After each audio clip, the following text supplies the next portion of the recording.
9th तक जो math science पढ़ा है ना, अब अपन 10th क्लास में आ गए हैं क्योंकि बोर्ड एग्जाम अपना होना है और ये बहुत इंपॉर्टेंट मतलब एग्जाम होता है ना।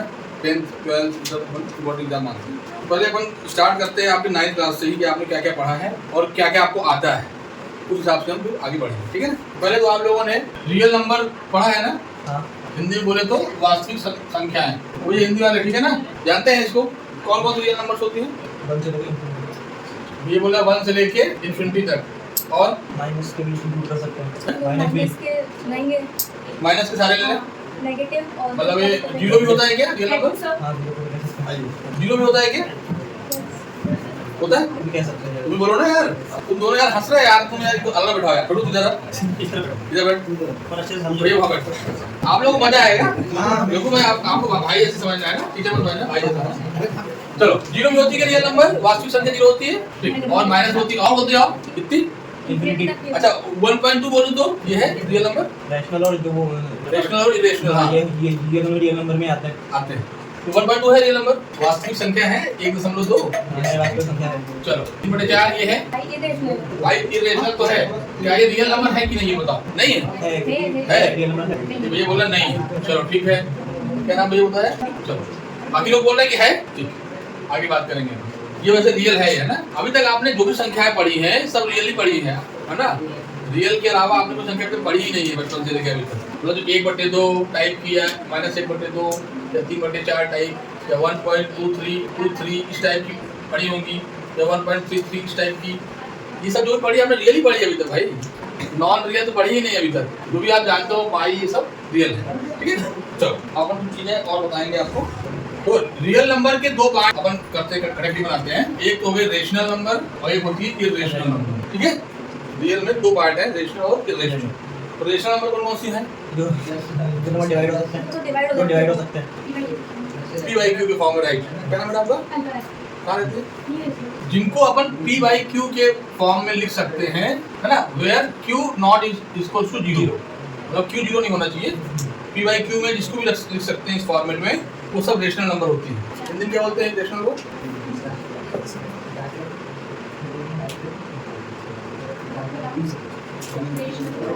तो वो संख्याएं जिनको अपन पी बाई क्यू के फॉर्मेट में नहीं लिख सकते हैं वो होती हैं नंबर, जिनको पी बाई क्यू में नहीं लिख सकते, ठीक है।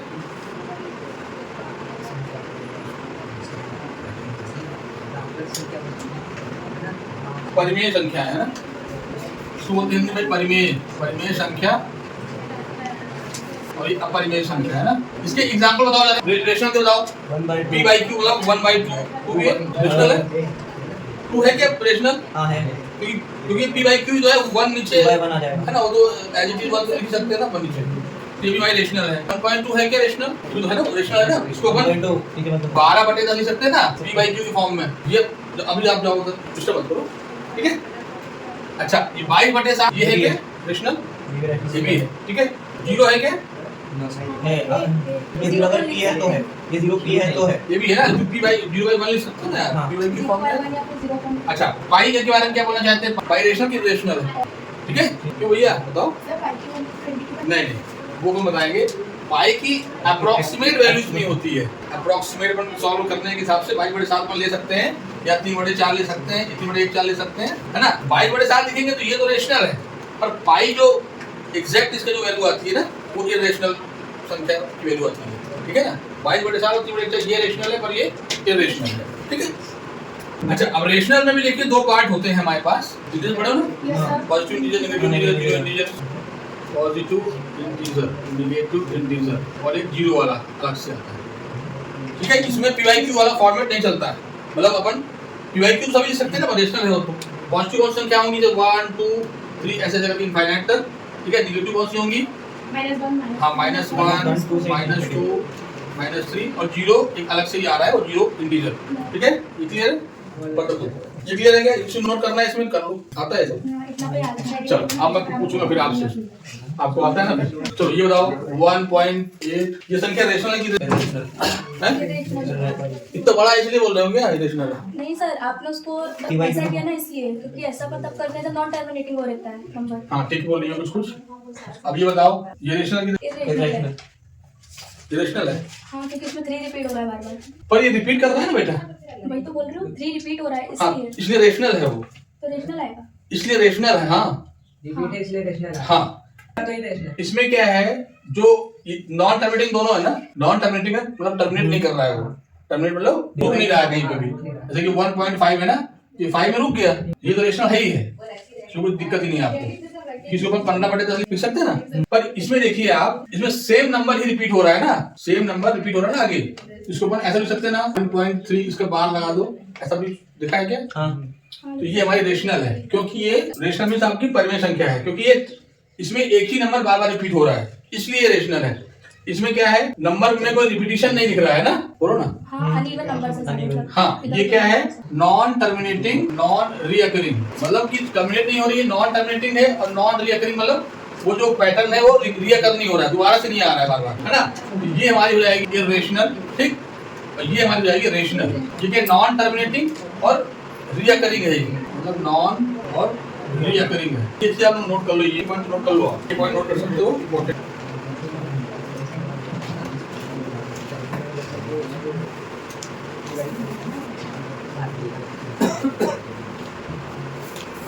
कर रहे हैं,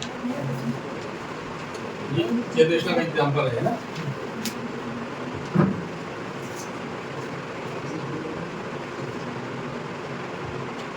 चलिए चलिए, अच्छा रेशनल में बताया था इंटीजर और एक पार्ट होता है इसका नॉन इंटीजर। इंटीजर में तो 1 2 टाइप के आएंगे, नॉन इंटीजर में 1/2 हो गया, 1.2 हो गया, या 1/2 टाइप के, इस टाइप की जो है नॉन इंटीजर्स है, ठीक है। ये इंटीजर नॉन इंटीजर क्लियर हो गया इतना। फिर एक बार पढ़ते हैं, होल नंबर पढ़ते हैं ना। होल नंबर्स क्या होते हैं, 0 से इंफिनिटी, 0 से 1 2 करके इनफाइनाइट तक, ठीक है। नेचुरल नंबर 1 से इंफिनिटी। नेचुरल नंबर मतलब भैया हिंदी में बताओ, प्राकृतिक संख्याएं, प्राकृतिक संख्याएं ये 1 से चालू होती है ना, 1 से इनफाइनाइट, ठीक है। बोलो यार, खुल के बोला करो यार।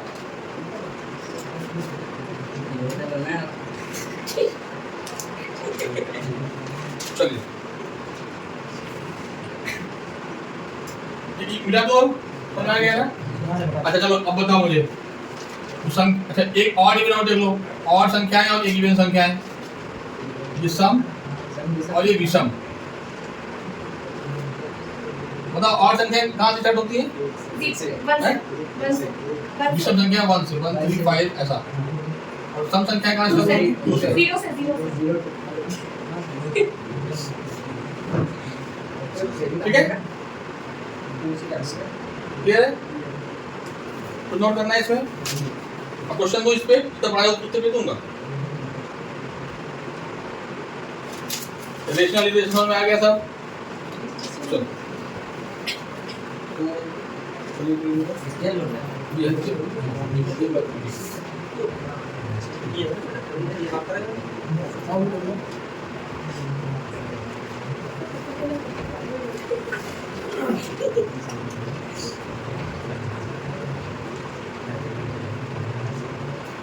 अरे इसको अभी क्लियर कर लो ना,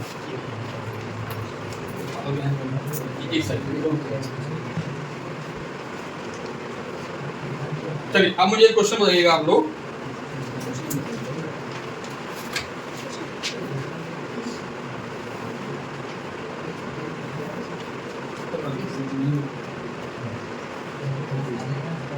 every whole number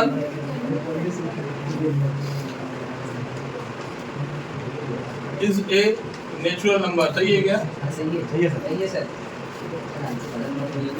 सभी लोग अपने कॉपी में लिख लो, ठीक है। क्वेश्चन नंबर 1 है,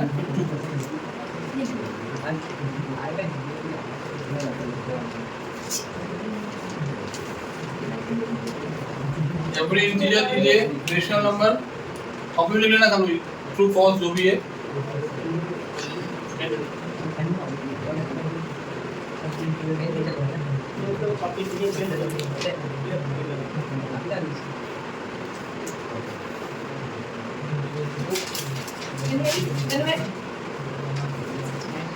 हिंदी वालों समझ तो आ रहा है ना ये टर्म्स? नहीं यार क्यों ये टर्म समझ आ रहे हैं? हिंदी नहीं आ रहे? चलो करता हूँ उसको।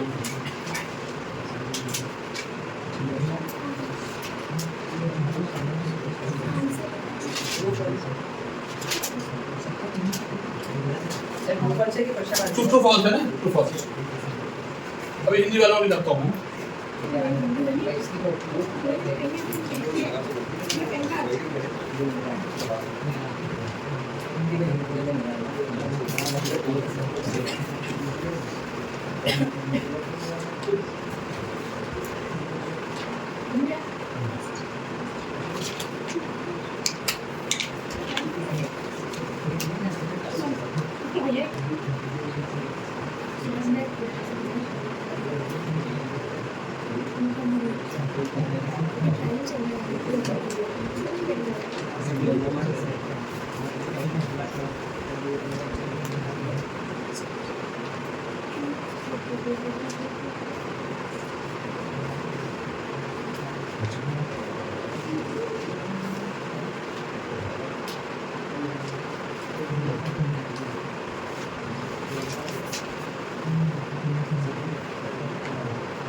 लो करिए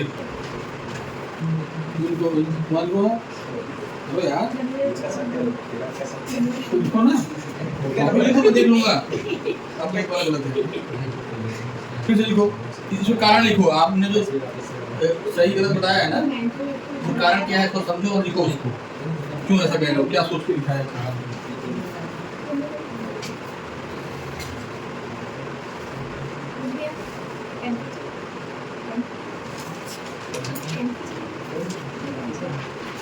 बताओ कुछ ना यार बताएंगे अपन नहीं भी आएगा तो बता देंगे कोई बात नहीं हैं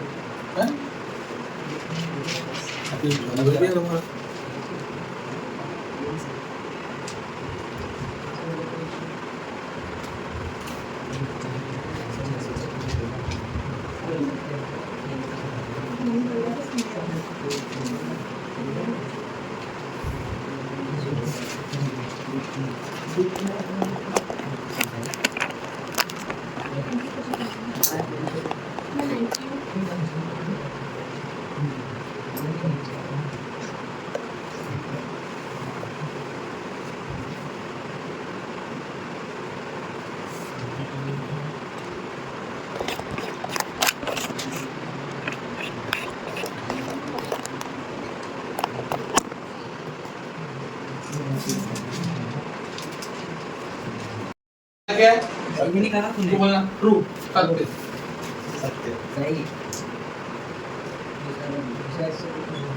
ये वाला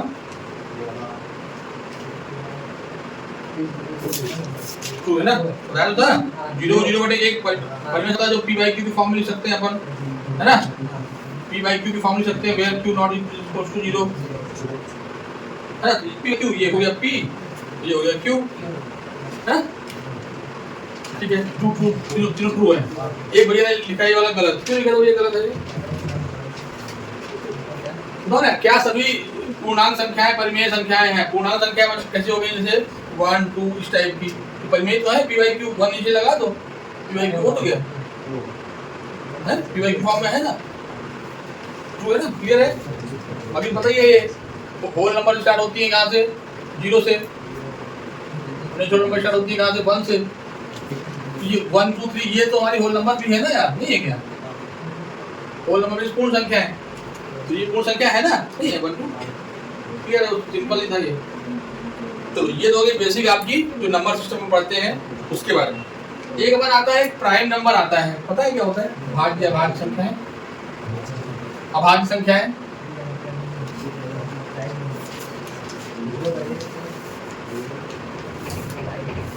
बताइए भैया बेटा बताओ ना क्या होती प्राइम नंबर्स अभाज्य संख्या है तुम बताना यार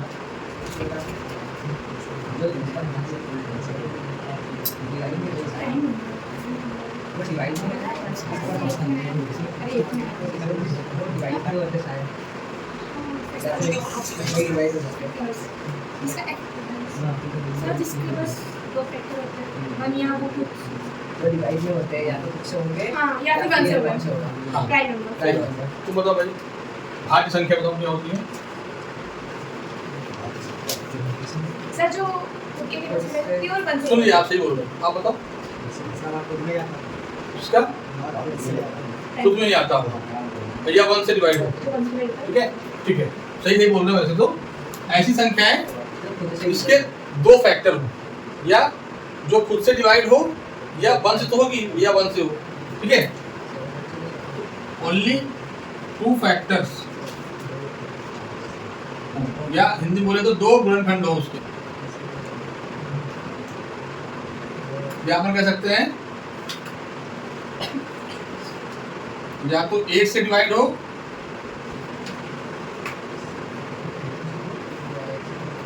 या खुद से हो। जैसे एग्जांपल बताइए, उदाहरण के लिए क्या 7 सबसे छोटी 3 अभाज्य है ना, हाँ सर, अब सबसे छोटी अभाज्य संख्या प्राइम नंबर क्या है? 3 सबसे छोटी 3 है, 1 1 3 1 भी है। 1 किससे कम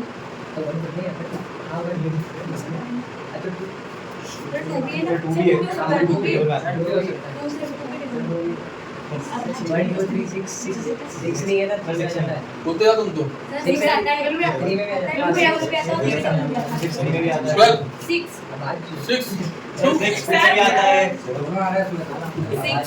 दो टेबल से 2 प्राइम नंबर कैसे हुआ? तो वही तो पूछ रहा हूँ, आप बताते जाओ ना, मैं तो आप बोले वो लिख रहा हूँ मैं। हाँ सही है अभी तक। हाँ 7 आगे बढ़ो। 9 आता है, ठीक है 11 चलो नंबर से 11 30 17 हाँ ठीक है 27 23 3 से डिवाइड भी होता है, 9 से भी होता है। सर 23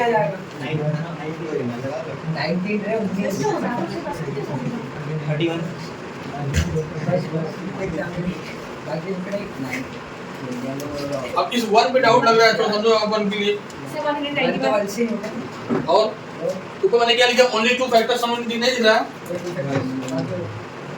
बताइए ना 1 के बारे में सोचो आप लोग, सर हमने बाकी पढ़ा है भाज्य बताओ ना यार 1 के बारे में सोचिए। दो फैक्टर चाहिए वो कहीं नहीं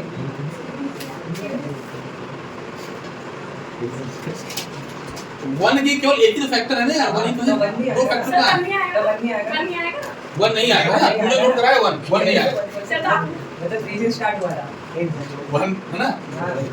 सबसे छोटी संख्या क्या होगी भाई प्राइम नंबर? अरे यार 2 होगी ना यार, तू इधर बैठा है, ठीक है। अब लाइन से लिख देते हैं, ठीक है। 2 3 5 7 8 नहीं होगा, 9 नहीं होगा, 10 नहीं होगा, 11 होगा, 13 17 20 के बाद अगला कौन सा आएगा?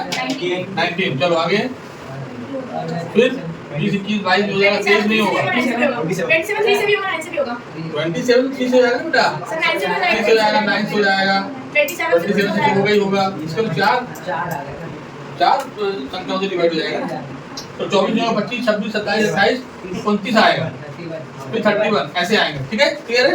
सर 111 दो छोड़ के ऐसे याद मत कर भाई, कहाँ दो छोड़ के, आप 4 गए बेटा, दो छोड़ के उधर बोल देते ना कि 2 छोड़ के लिखना है, ठीक है। ये हो गया भाई प्राइम नंबर्स, क्लियर है।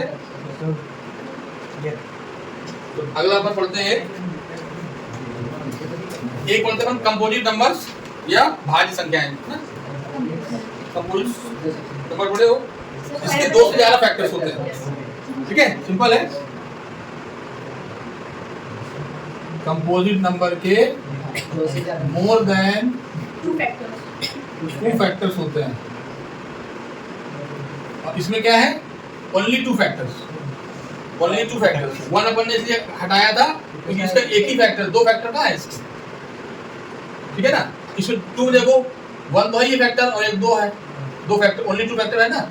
इसमें देखो 1 है और 7 है, ओनली 2 फैक्टर्स है इसमें। इसमें क्या है, मोर देन 2 फैक्टर्स, इसको ऊपर लिख दे हिंदी के लिए भाज्य संख्याएं, जैसे 4 6 8 9 10। इसमें देखो फैक्टर्स क्या क्या है, एक तो 1 2 4 3 है ना, इसमें 1 2 3 इसमें 1 2 और 4 और 8 है, डिवाइड हो जाएगी उससे। क्लियर है? तो नोट कर लो यार, ये सब तो नोट करो वरना कंफ्यूज हो जाओगे आप लोग। अपन इसलिए बेसिक से स्टार्ट कर रहे हैं कि अपन जानना चाह रहे थे कि आपको कितना आ रहा है, बाकी अपन जैसे चालू करेंगे ना तो कुछ बच्चों को दिक्कत आएगी जब अपन बेसिक से चालू करा। मेन टॉपिक में आए, मेन टॉपिक में आए, चलो ठीक है, ये तो आपको आ गया। ये अच्छा एक बता दो को प्राइम नंबर, ये बता दो चलो। अच्छा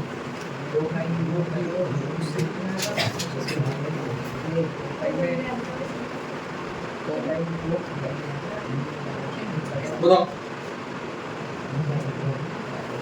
हिंदी के लिए बोले गए हैं सअभाज्य संख्या,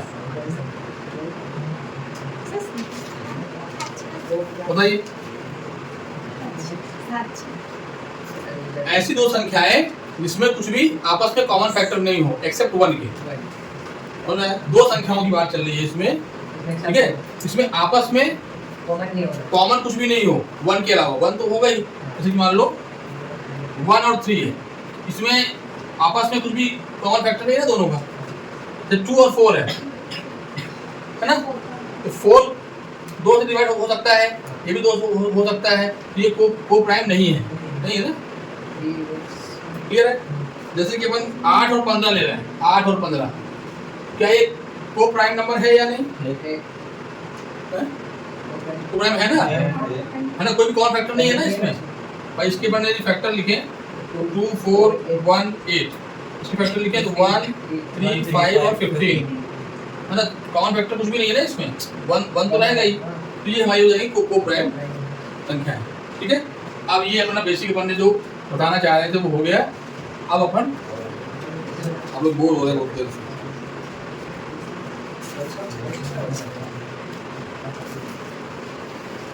एक बिल्कुल डाल देना, और कंपोजिट संख्या जो पढ़ रहे थे अपन, ये वाला संख्या कंपोजिट होगा क्या?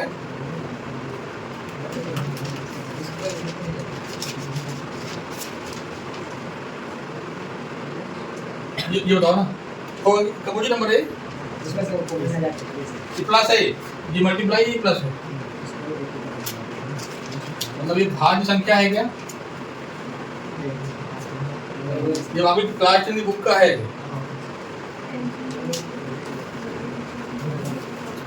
मैंने कहा था ना भाज्य संख्या क्या होती है, जिसके मोर देन 2 फैक्टर्स होते हैं। मोर देन 2 फैक्टर्स है क्या? तो कॉमन वन लो ना जरा, 13 कॉमन आएगा दोनों में। लो हाँ,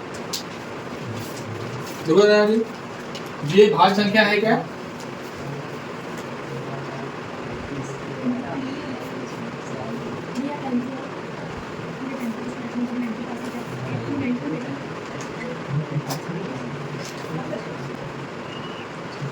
फोर एंड 24 का एलसीएम और इसका एक्ससीएम, इसका ये हो जाए वो ये करेगा।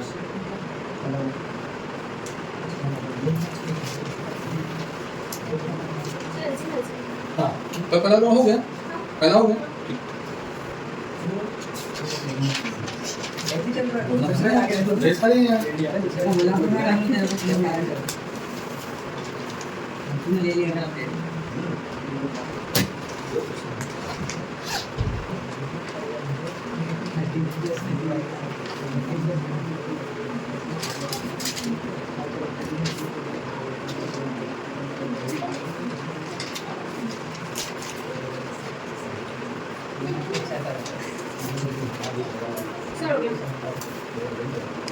देखो भाई इसमें अपन ने 13 कॉमन ले सकते ना, दोनों में 13 कॉमन लिया, जहाँ पर 7 into 11 बचा, और यहाँ कितना बचा 1 तो 13 into 1 है ना, ये 13 यहाँ आ गया तो 1 यहाँ आएगा, कितना जाएगा 13, और इसको सॉल्व करेंगे तो 11 7 कितना होता है 77 और 1 78, ये बना, इससे ये बन गया ना।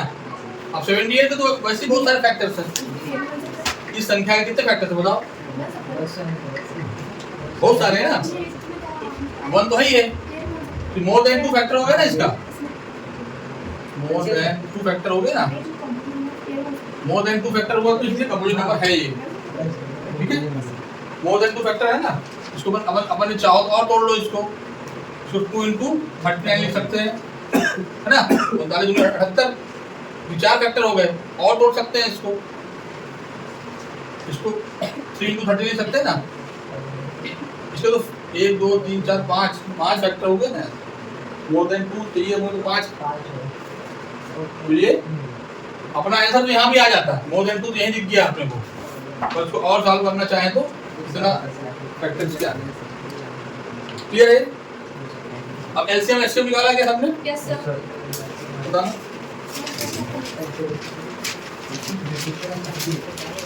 जो पहला वाला क्वेश्चन है ना आपके क्लास 10 का है, वो कंप्यूटर नंबर वाला जो पढ़ाया हमने इसमें उसी का है।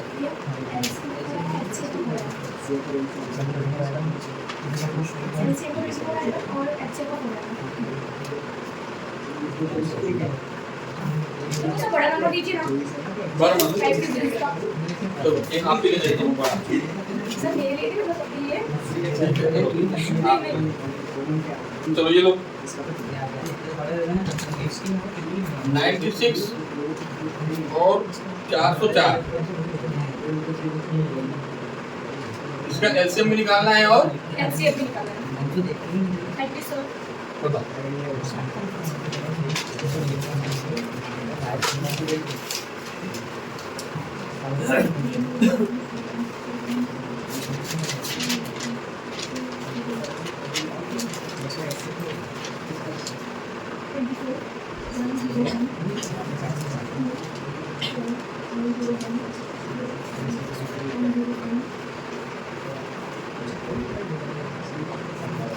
यो करो कितना है तुम्हारा एलसीएम?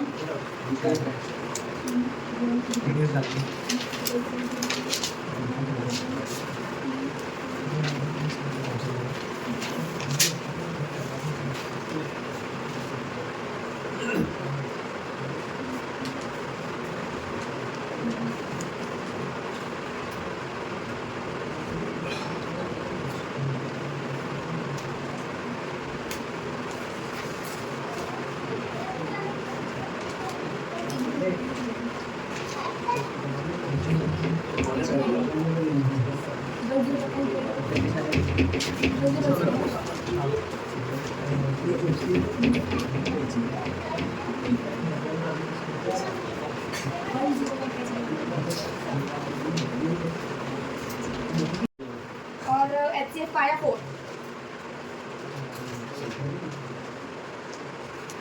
कैसे कितना था? सर 14,541। नहीं गलत है।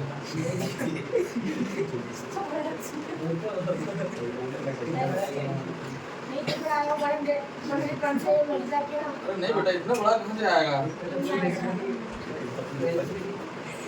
चलो बता रहा हूँ मैं, चलो ठीक कोई बात नहीं। एलसीएम निकालने के लिए पहले 2 मेथड हैं, एक तो सर मैं इसका नहीं बोल रही। हाँ पहले ये बता रहा हूँ फिर बता रहा हूँ। 2 मेथड है, एक तो अपन जो डिवाइड करके देखते हैं ना, और एक फैक्टर निकाले करते हैं, 2 तरीके ना। अपन डिवाइड वाले से अपन कर रहे हैं अभी, देखना 4 और 24 का निकालना है अपने को एलसीएम। ऐसा रखते हैं ना अपन, 2 से डिवाइड हो रहा है ना, 2 से किया ये होगा 12, फिर 2 से किया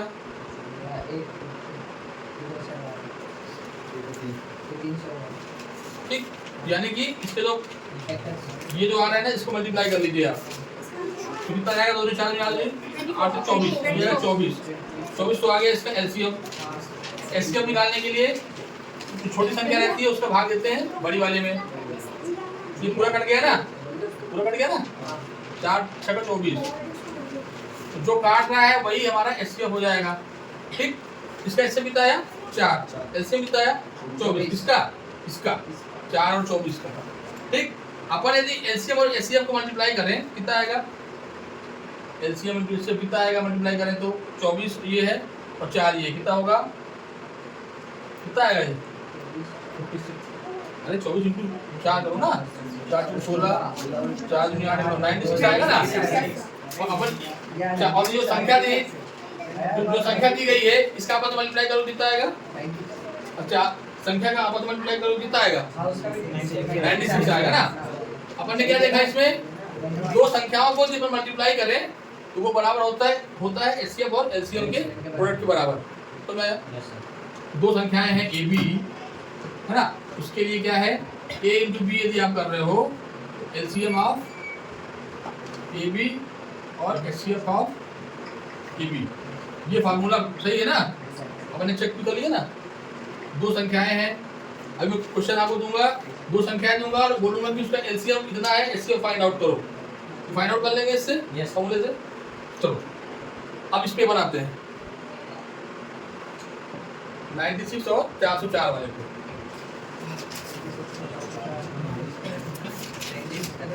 फिर से करो जरा, कहाँ मिस्टेक किया आपने? 404। चलो अपन यहाँ पर दो डिवाइड करें, कितना आएगा? 4 में 8 48, आएगा 202। फिर 2 से किया तो 24 101, फिर 2 से किया तो 12 101, फिर 2 से करा तो 6 101, फिर 2 से किया तो 2 जाए 6 101, ठीक। फिर 3 से करा तो 1 हो गया 101, फिर यहाँ पर 101 से करा तो 1 अब सबको गुणा कर लीजिए आप, कितना आएगा बताओ? 2 दूनी 4 दूनी 8, 8 दूनी 16, 16 दूनी 32, 32 गुणे 3 गुणे 101, कितना आएगा? 3 दूनी 6, 9। बोलो, इसको मल्टीप्लाई करो ना 8 से, इसको मैं तोड़ लेता हूँ 100 इंटू 1 में, तो आसान हो जाएगा ना, ये जाएगा 9600 प्लस 96 96, ये आएगा इसलिए मैं किसी का है देखना, किसका है? अरे सही के मुझे चेक मत करो यार, मुझे तो आता ही है ना, मतलब आया किसी का? ये नहीं है आपका? सर आ गया, तुम्हारा आ गया था, वेरी गुड। आपका नहीं आया बेटा? चलो ठीक है, समझ आया? कहीं मिस्टेक किया होगा। अब इसका एचसीएफ निकाले तो कितना आएगा? कितना? ठीक है 4 आएगा। एचसीएफ निकालने के लिए हम लोग वही 96 भाग दो 404 में, ये 4 बार चला जाएगा ये भाग, है ना? चलो 24 36, नहीं सर डायरेक्ट भी तो कर सकते हैं, ले लेके साइड में से क्या एचसीएफ करेंगे? 2/2 वेक्टर बना के ना,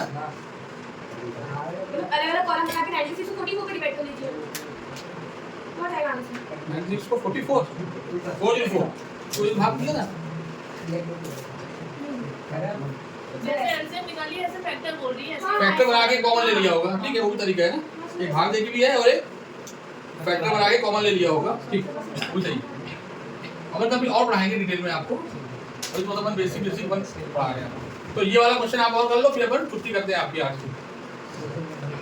एक आपको होमवर्क देंगे अपन, चलो वो वाला क्वेश्चन कर दो तो।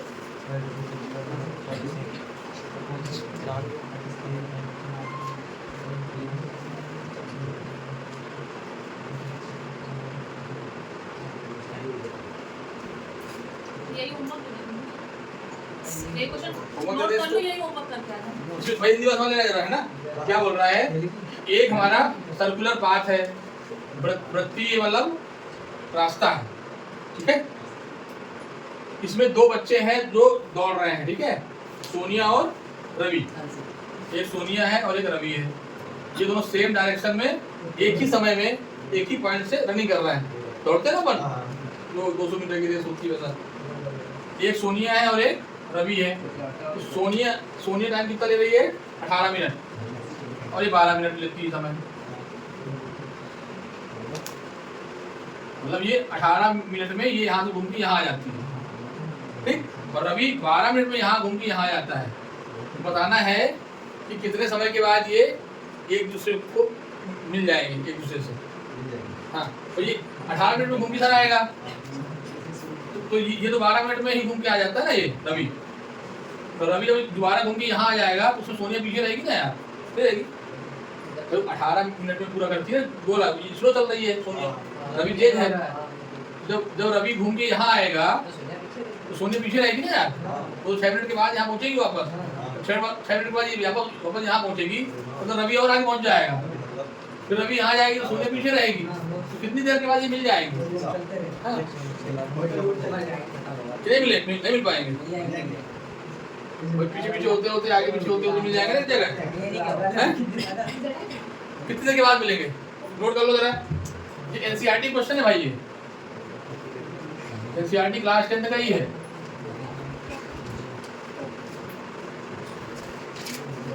नोट कर लो बेटा, कल बताना।